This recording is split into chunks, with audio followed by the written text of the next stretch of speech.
in our region. I have noticed that. Yeah, this is the land of Yoshis and wolves. Yeah. Well, everywhere's the land of wolves. Japan's the land of wolves. For some reason, like, I don't know what it was, but MDVA was above the curve on that. Like, day one, we had like 7 wolf players, and I was just like, come on, man. Yeah, everyone's got a wolf. You got some of the better wolves out here, I gotta say. Seagull Joe was a very good wolf before he decided to drop the character for Palutena. I really thought that PreCookedBread was going to go for the up B and kill this man at like 0. Oh my god.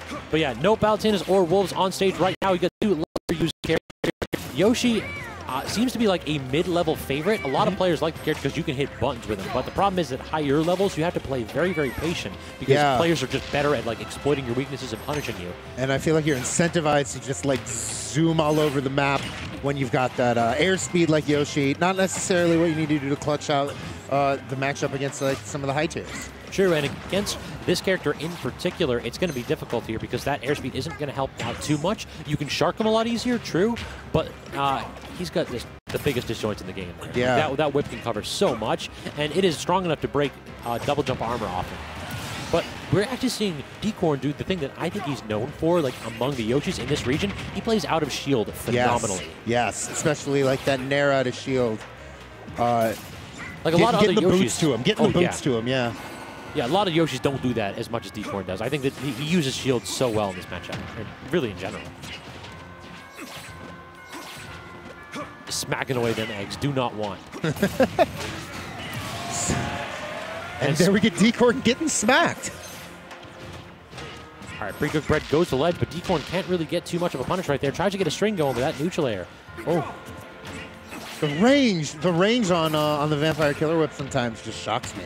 How far he can get those back airs. Like there. And he always angles them down. He's always ready for a shield poke or for them to drop shield in some way, shape, or form. The thing is, you're not going to get the poke in this matchup, but he's still getting it just perfectly, timing out when DCorn's trying to drop. I've heard PCB talk about that. Like he just says like you're more incentivized to angle it every time you go for it.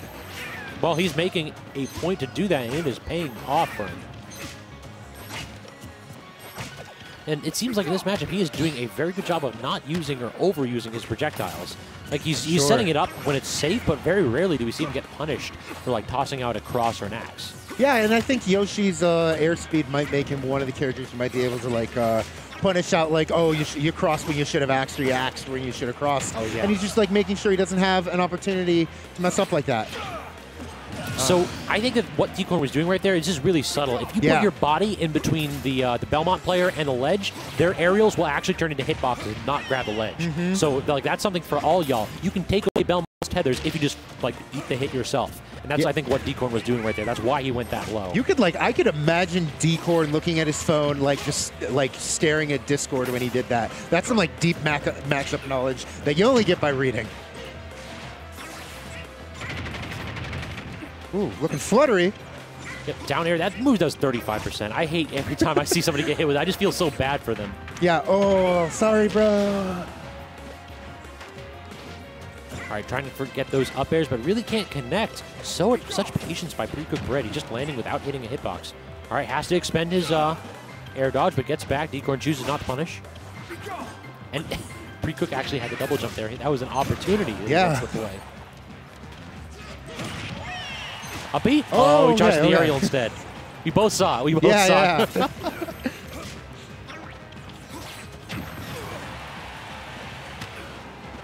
Anglate, a 1, a 2, and then there again. it is, just like you said. Gets between the ledge and the whip. Just turns that tether into a hitbox. Just takes a hit for the stock. I'll take a hit for a stock any day of the week. If you are brave and you think you can get your timing right on the tech, then do it. It's a brave little Yoshi we got there. DCorn trying to go ahead and continue his winner's bracket run. He has been having a heck of a performance today. I'll have that same water bottle. Really? Yeah. It's an omen.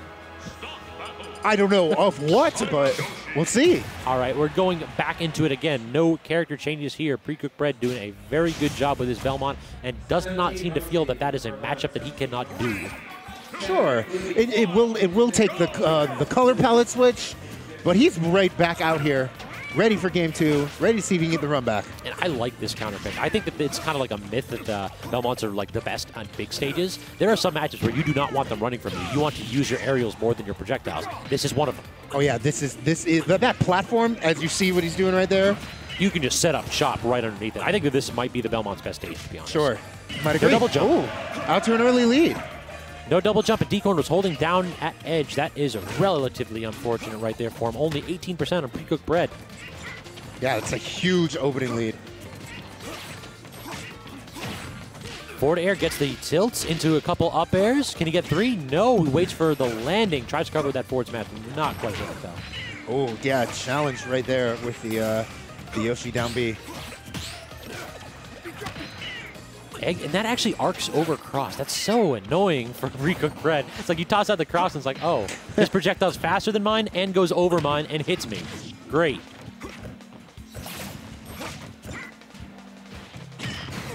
Oh, wow. Yeah, catches him trying to sneak away there with the smash attack. And we are at 2 stocks apiece. But again, that 82%, that is a big lead that PCB put on. And this is a heavier character in Yoshi, and we have to remember that DCorn basically killed himself at like 30.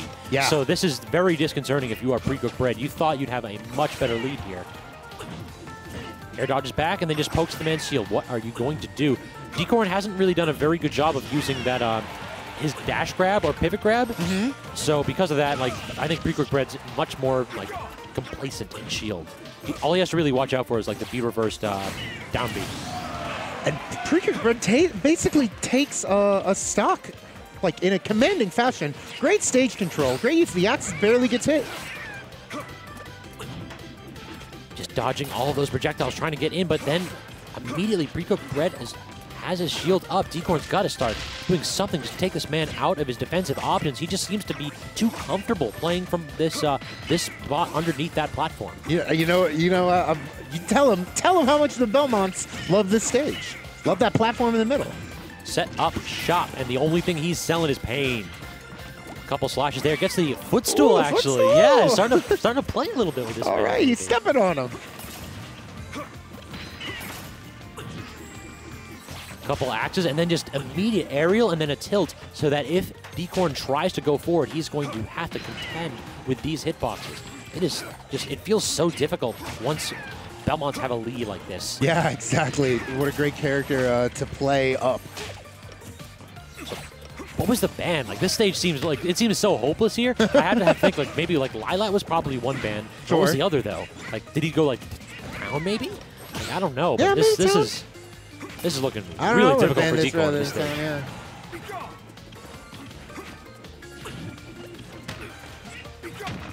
Neutral air, does he get it again? No, very good option by pre-cooked bread, immediately using his aerial to get the tether going. Yeah, it doesn't quite get the connection with that forward air there. You saw what he was looking for, but Yoshi at kill percent. Can't get the back air though. Good parry again. Great parry. DCorn's parry game is on point, but gets his down air fully shielded. But he's living. All right, he's hanging low. Yeah, DCorn's gonna go like cover that off the edge, come back on, and flutter kick him. But there he goes from the top of the platform right underneath with the back air. Just that controlling that whole center stage with Simon Belmont there. Platform drop aerials seem terrifying for Belmonts on this stage. With a whip. Yeah. Like the distance that covered, that was almost underneath the entire platform.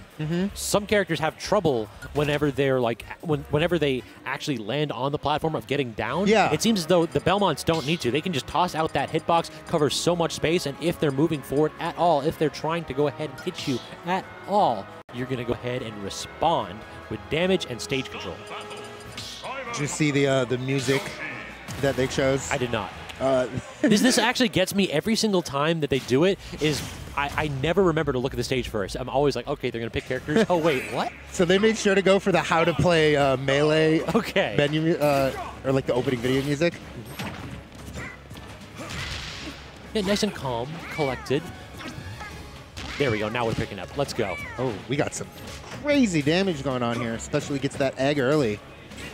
Now, we see DCorn do this a lot right there, where he basically landed with 2 aerials, and pre-cooked bread has already shown that he is not going to drop shield. I really do want to see DCorn start using things like neutral B or like empty short hops, and then just doing a pivot grab just to try to get him out of shield. It seems as though like the name of the game is then that PreCookedBread realizes that he just needs to stick in shield. Yeah, absolutely. Couldn't have said it better. That is like literally how DCorn might win this. Down tilt, forcing DCorn to edge, but goes high, gets that air dodge in, tilt, and can't. No, he can read the recovery. Good option there by DCorn with dash back. Absolutely.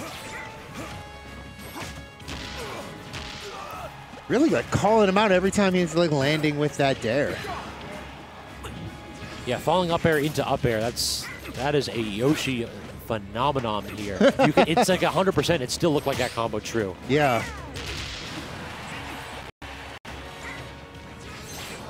All right, so yeah, he fell with him. DCorn fell with him the entire time. PreCookedBread did a great job getting back to the stage, getting setting up his thing, getting the fire out, getting the whip out, taking that stock. And it looked like DCorn was trying to use a neutral B to grab PreCookedBread up, but he didn't jump it and he didn't dash it. So instead, he just got smacked for it. The crowd is certainly into this. Yeah, this is a close one, but 142%. Like, look at the damage that PreCookedBread is putting on DCorn right now. Yeah. This was an even game, just about, and now all of a sudden, like that is a ton of extra credit. Like, props to DCorn for finally taking the stock, but this is terrifying here. And if you let the Belmonts live to 195, they're going to make you pay in blood for every percent you want to put on. With percent, with blood, with axes to the face. All right, already got him in the red. Yeah, this is kill percent right here. Things like tilts will definitely start doing it. Very good using that down B to cut through the platforms. Up smash, what more can you make out of it? Tries to the back air. That could have been very big for DCorn, but not quite working out. PreCookedBread doing a very good job DIing backstage. Yeah, it's great DI. Way to get back to where he needs to set up shop. And DCorn seems to have decided that he does not want to go in anymore because he just threw out like 6 eggs. The 6 eggs and gets like 2 clutch parries on back airs. Wow, Yoshi floating everywhere, not getting hit by any of the Belmont projectiles. Nope, but just gets thrown off stage and says, let's do it again. That hurts way less than getting an axe. True. Good job not dropping shield at a PCV, not getting hit by any of those Yoshi aerials. That'll do it, though. That was beautiful. The cross, the hidden cross coming back across the stage. But does PreCookedBread have a jump? No, that's it. The air dodge. So now it's even. Doesn't get that extra credit opportunity like he does on the last stock. Game 3 again in a close match. Both players have traded bouts of dominance and then bouts of just absolute hopelessness here. PreCookedBread has been doing a great job winning neutral. DCorn seems to have the offstage game on lock. Who's going to take it? We'll see who cracks first. Not an egg joke. Oh my God, I'm not trying to do that. Yeah, something about being on the mic that makes you like throw out like 4 or 5 puns a set. Nope, I swear I don't. Don't put that on me. Oh yeah, well, nice job getting the cross on the way back. Yeah, just get him out of that. Can't get the 2 up airs though. DCorn was really looking for a string to end this one, and again, we're seeing PCB start to strip away on this match here. It seems like whenever it's a neutral, he has an advantage, almost 2 to 1 percent-wise. Sure. Yeah, that's just way to keep the Belmonts playing their Belmont game. Just Castlevania-style smash. Axe cuts through egg, and now DCorn's in a bad spot, but he does get to land the cross. Forces him back to edge. Up tilt, up air, 1, 2, 3. Oh, is he gonna get another? No, he gets a forward air instead. Now he's off stage, but can't get his body in front of the tether this time. Gets that clutch tether. Here he is with the tilt. Axe, cross, axe. No double jump, he's dead. Tilt right to the face. That's why he's the vampire killer. Wait. Hug it out, boys. Yeah. Oh my God. Bro love.